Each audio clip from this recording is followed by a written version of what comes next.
And now, young Widder Brown. Ellen Brown is receiving a surprising telephone call from Christopher Simpson, whose guilty secret of murdering his brother Alex is shared only by his unscrupulous fiancée, Marilyn Harper. And aware of the treatment he is receiving from his sister-in-law, Alex's rich widow, Louise Simpson, Ellen is entirely sympathetic to Christopher as she hears his voice over the telephone saying, Ellen, are you busy? Why, yes, Christopher, but not too busy to talk to you. It's awfully important I see you, Ellen. See me? Yes, but I don't want them to know. Them? Marilyn and Louise. They're downstairs talking. Well, there's no way of my getting to you without their seeing. I've got to see you, Ellen. Let me think a minute, Christopher. Can you get downstairs by yourself? Yes. Yes, I can manage my crippled foot with the crutches. Well, could you go for a walk in the garden and then out down the road a bit? I could pick you up there in my car. All right. Be careful, though, Christopher. If you don't think you can make it, why, call me back and we'll try to think of something else. I'll make it all right. You'll surely come now. Of course I'll come, Christopher. I'll pick you up in, how long will it take you to get to the end of the street?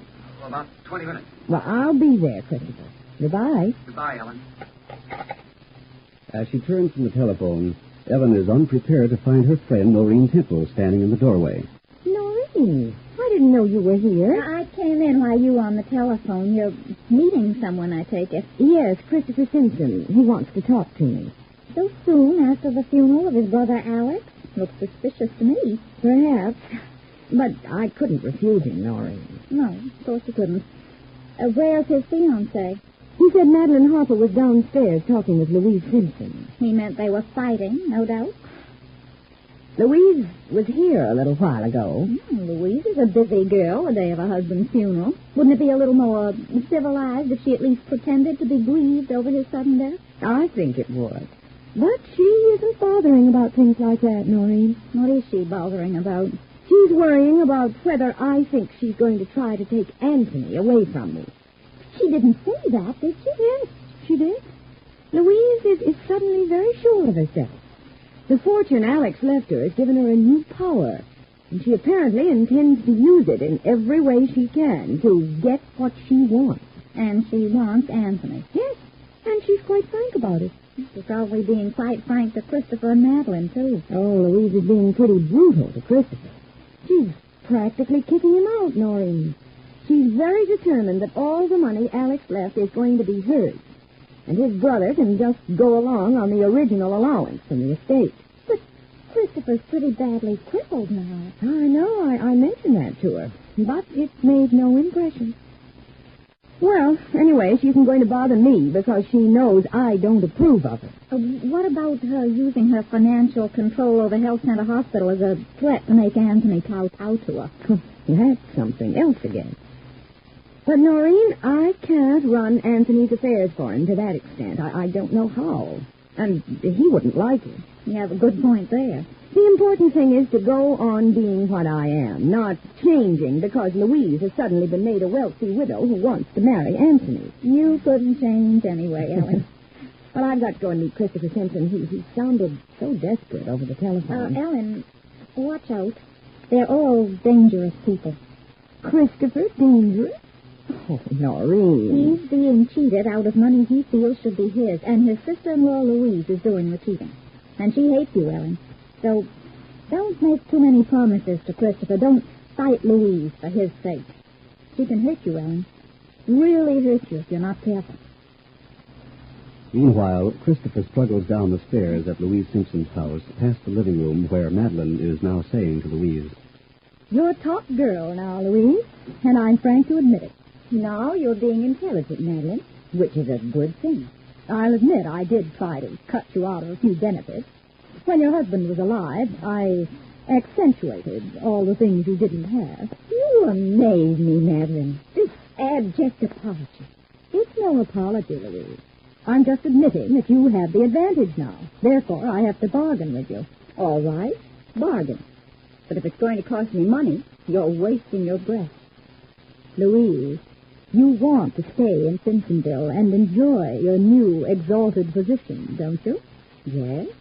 You're a wealthy widow with a social standing of some importance. You're young, you're attractive, You could be beautiful. Oh, Madeline. What's amusing you? You, Madeline. Because for so long you made it very clear to me that I was unattractive, inferior in every way. So, and now you fawn on me. Oh, really, Matt? I'm not fawning. I'm being as realistic with you as you are with me. Louise, I have for sale the love letters you wrote to Anthony Loring and your diary in which you've written so much about him. I know. Now, they'll be expensive because they're all I have to sell. Then you can burn them and start fresh. Oh, that's it. It's a fair offer. They're not a bit important to me, Madeline. Before my husband died, they were. But then I had no money to buy them back from you. Now, I have all the money in the world. And Alex, the only person they could harm me with, is dead. Louise. No. I'm not spending a penny. What do you think Anthony Loring would say if he knew what was in the diary? I don't think it makes a great deal of difference. What do you think Ellen Brown would say? I don't know and I don't care. Madeline, you're silly.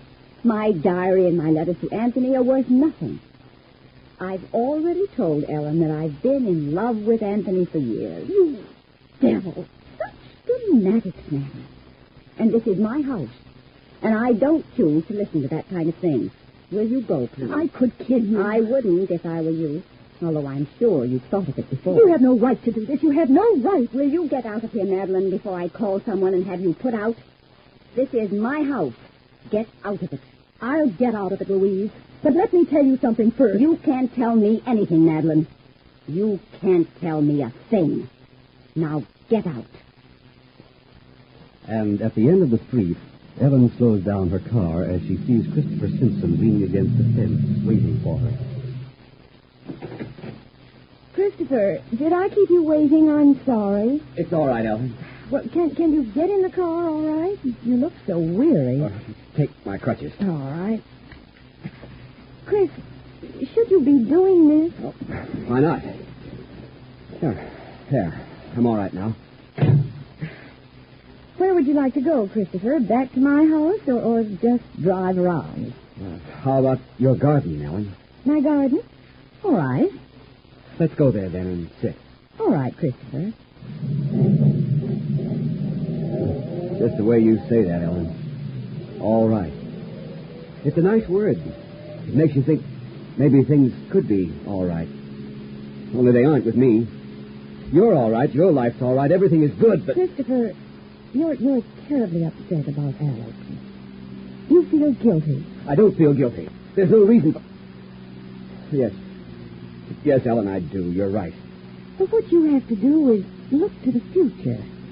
The night your brother had that terrible fall and died, you were asleep. You couldn't have prevented it even if you were awake. Because I'm a cripple, Ellen. Mind that. I'm crippled, helpless. And who made me like that? Who did it to me?